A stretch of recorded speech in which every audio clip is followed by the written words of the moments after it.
Revenue collection ತುಂಬಾ drop ಆಗಿದೆ ಅಂತ ಕೇಳ್ಪಟ್ವಿ.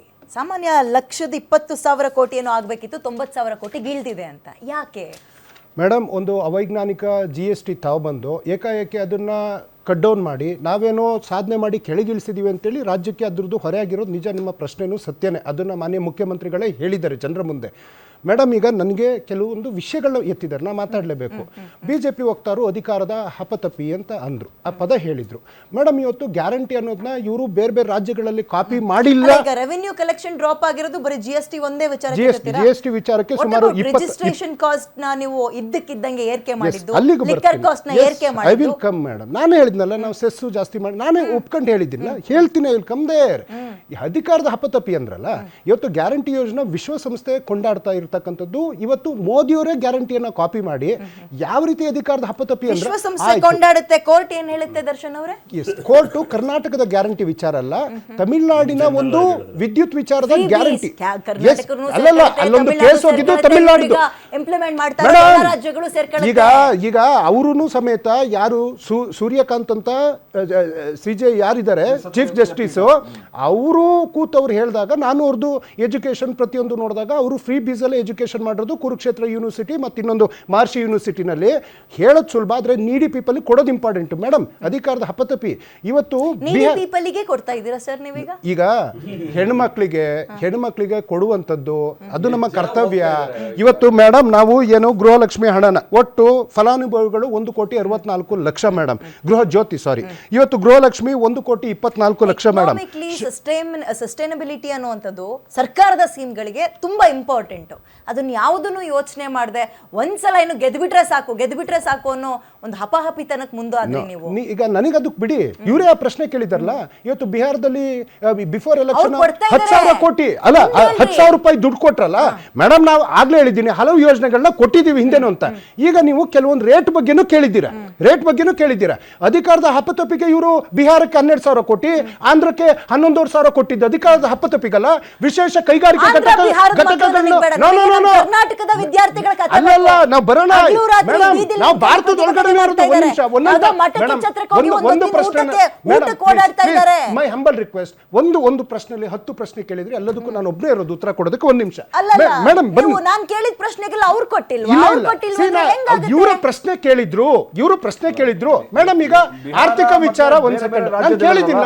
ಆರ್ಥಿಕ ವಿಚಾರ ನೀವು ಕೇಳ್ತಾ ಇದ್ದೀರಾ, ನೀವು ಅದನ್ನ ಜಾಸ್ತಿ ಮಾಡಿದ್ರಿ, ಇದನ್ನ ಜಾಸ್ತಿ ಮಾಡಿ ಮೇಡಮ್. ನೆರೆಗಾಣನೆ ನಮ್ಗೆ 600 ಕೋಟಿ ಬರ್ಬೇಕು ಮೇಡಮ್. ನಬಾರ್ಡ್ ಹಣ 2,900 ಕೋಟಿ ಬರ್ಬೇಕು ಮೇಡಮ್. 14-15 ಹಣಕಾಸಿನ ಆಯೋಗದ ಹಣ 11,900 ಕೋಟಿ ಬರ್ಬೇಕು ಮೇಡಮ್. ಬರ ಪರಿಹಾರ 15,400 ಕೋಟಿ ಬರಬೇಕು. ನೆರೆ ಪರಿಹಾರ 12,252 ಕೋಟಿ ಬರಬೇಕು. ಜೊತೆಗೆ ಇವರು ಕೆರೆಕಟ್ಟೆ ಅಭಿವೃದ್ಧಿಗೆ ಘೋಷಣೆ ಮಾಡಿರೋ 3,000 ಕೋಟಿ, ಪೆರಿಪಲ್ ರಿಂಗ್ ರೋಡ್ಗೆ ಘೋಷಣೆ ಮಾಡಿರೋ 3,000 ಕೋಟಿ, ಭದ್ರಾ ಮೇಲ್ದಂಡೆಗೆ 5,300 ಕೋಟಿ ಕೊಡಬೇಕು. ಬಜೆಟ್ ಅಲ್ಲಿ ಅಲೋಕೇಟ್ ಆಗಿರೋದು ಕೊಟ್ಟಿಲ್ಲ ಇವತ್ತು ರಾಜ್ಯಕ್ಕೆ. ಹಾಗೆ ರೈಲ್ವೆ ಯೋಜನೆ ಆಗಲಿ, ನೀರಾವರಿ ಯೋಜನೆ ಆಗಲಿ, ಯಾವುದಕ್ಕೂ ಹಣ ಇಲ್ಲ. ಹಾಗೆ JDS ವಕ್ತಾರು ಮಾತಾಡ್ತಾ ಏನೋ ಕಾಂಗ್ರೆಸ್ನವರು ಕಾಮನ್ವೆಲ್ತ್ ಭ್ರಷ್ಟಾಚಾರ ಅಂದ್ರು ಮೇಡಮ್. ಸುರೇಶ್ ಕಲ್ಮಡಿ ಅವ್ರಿಗೆ ಏನು ಸುಪ್ರೀಂ ಕೋರ್ಟು ಕ್ಲೀನ್ ಚಿಟ್ ಕೊಡ್ತು ಅವತ್ತಿನ ಆರೋಪಗಳಿಗೆ. ಇವರು ಭ್ರಷ್ಟಾಚಾರದ ಬಗ್ಗೆ ಹೇಳಿದವರು. ಇವತ್ತು ರಾಜ್ಯಪಾಲರ ಅಂಗಳದಲ್ಲಿ ಗಂಗೆ ನಳಿಯ 100 ಕೋಟಿ ರೂಪಾಯಿ ಜಮೀನು ಕುಮಾರಸ್ವಾಮಿ ಅವರ ವ್ಯಾಜ್ಯ ಇದೆ. ಇವತ್ತು ಶ್ರೀ ಸಾಯಿ ವೆಂಕಟೇಶ್ವರ 530 ಎಕರೆ ವ್ಯಾಜ್ಯ ಇದೆ ಮೇಡಮ್. ಇವತ್ತು ಕೇತಗನಹಳ್ಳಿದು 14 ಎಕರೆ ಸುಪ್ರೀಂ ಕೋರ್ಟ್ ಇಂದ ಸ್ಟೇ ತಗೊಂಡ್ಬಂದಿದ್ದಾರೆ. ಪಡುವಾಲ 87 ಎಕರೆ ಭ್ರಷ್ಟಾಚಾರ ಇವತ್ತು ರಾಜ್ಯಪಾಲರ ಅಂಗಳದಲ್ಲಿದೆ. ಯಾವ ರೀತಿ ಮಾಡಿದೆ ದೇಶದಲ್ಲಿ ಗೊತ್ತಿದೆ.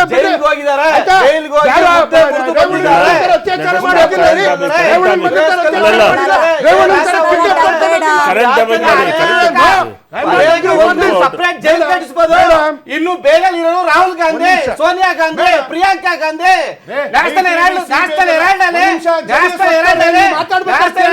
ನೀವು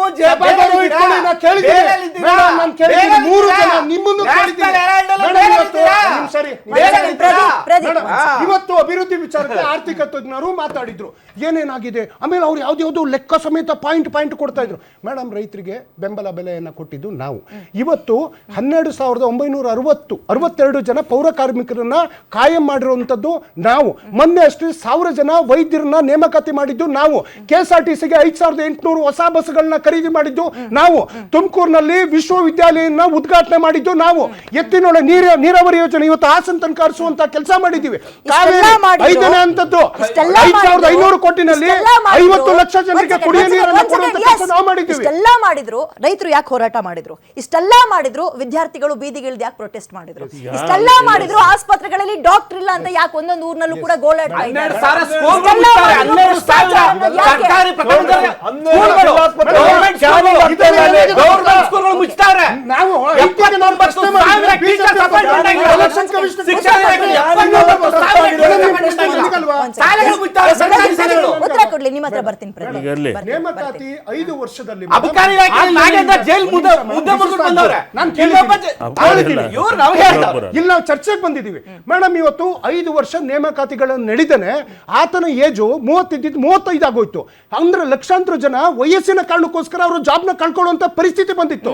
ಈ ಸರಿ ನಮ್ಮ ಸಚಿವ ಸಂಪುಟದಲ್ಲಿ ನಾವು ಸಭೆ ಮಾಡಿದೀವಿ, ಮತ್ತೆ ನ್ಯಾಯಾಂಗಕ್ಕೂ ಹಾಕಿದೀವಿ.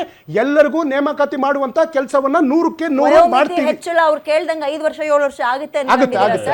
ಆದ್ರೆ ಉಳಿದಿರೋ ನಂಬರ್ಸ್ ನ ಹೆಂಗ್ ಸರ್ ಮ್ಯಾನೇಜ್ ಮಾಡ್ತೀರಾ? ಅಲ್ಲ, ನೀವು ಮಾಡಕ್ಕಾಗ್ದಿಲ್ದವ್ರನ್ನ ಮುಂದೆ ಕೂರಿಸ್ಕೊಂಡು ನಾವು ಮಾಡ್ತೀವಿ ಅಂತ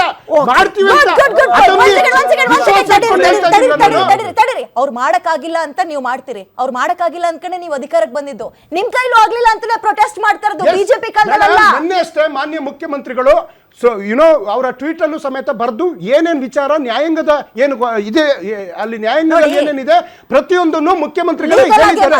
ಮೇಡಮ್ ಬನ್ನಿ, 6-7% ಅಷ್ಟೇ ಕೋರ್ಟ್ ಅಲ್ಲಿ ಉದ್ಯೋಗಾವಕಾಶದಲ್ಲಿ. 97% ಆರಾಮಾಗಿ ನೀವು ಉದ್ಯೋಗ ಕೊಡ್ಬೋದು, ನೋಟಿಫಿಕೇಶನ್ ಹೊಡಿಸಬಹುದು. ನಿಮ್ ಕೈಲಿ ಆಗ್ತಾ ಇಲ್ಲ.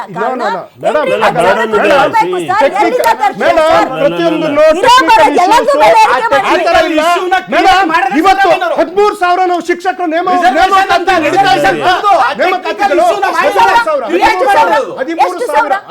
ಎಷ್ಟು ಸಾವಿರ ಪೆಂಡಿಂಗ್ ಇದೆ? ಎಷ್ಟು ಲಕ್ಷ ಇದೆ? ಕಲ್ಯಾಣ ಕರ್ನಾಟಕದಲ್ಲಿ 5,400 ಜನ ನೇಮಕಾತಿ ಮಾಡಿದ್ದೀವಿ.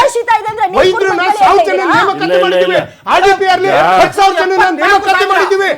ಏನೂ ಮಾಡ್ದೇನೆ ಇಲ್ಲಿ ಬಂದು ಹೇಳುವಂತದ್ನ ಒಪ್ಪೋದಕ್ಕೆ ಸಾಧ್ಯ ಇಲ್ಲ. ಅಭಿವೃದ್ಧಿ ವಿಚಾರಕ್ಕೆ ಬರ್ತೀನಿ. ಮತ್ತೆ ವಿದ್ಯಾರ್ಥಿಗಳ ವಿಚಾರದಲ್ಲಿ ನೀವು ಬಿಜೆಪಿಗೆ ನೇರ ಬೊಟ್ಟು ಮಾಡಿದ್ದು ಅಂಡ್ ನಿಮ್ ಪ್ರಣಾಳಿಕೆಯಲ್ಲೂ ಹಾಕಿದ್ದು ಉದ್ಯೋಗಾವಕಾಶಗಳು ಸಾಧನೆ ಮಾಡಿ ಬಂದ್ ಕೂರ್ತೀವಿ. ಬಜೆಟ್ ಮುಗಿಲಿ, ಬಜೆಟ್ ಘೋಷಣೆ ಮಾಡ್ತೀವಿ. ಯುವಕರಿಗೆ ಉದ್ಯೋಗ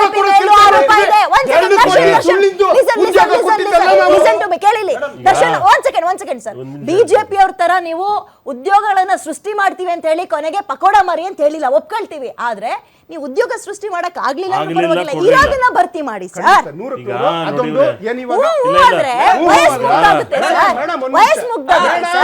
ನ್ಯಾಯಾಂಗ ವ್ಯವಸ್ಥೆನಲ್ಲಿ ನಾವು ಹೋರಾಟ ಮಾಡ್ತಾ ಇದೀವಿ.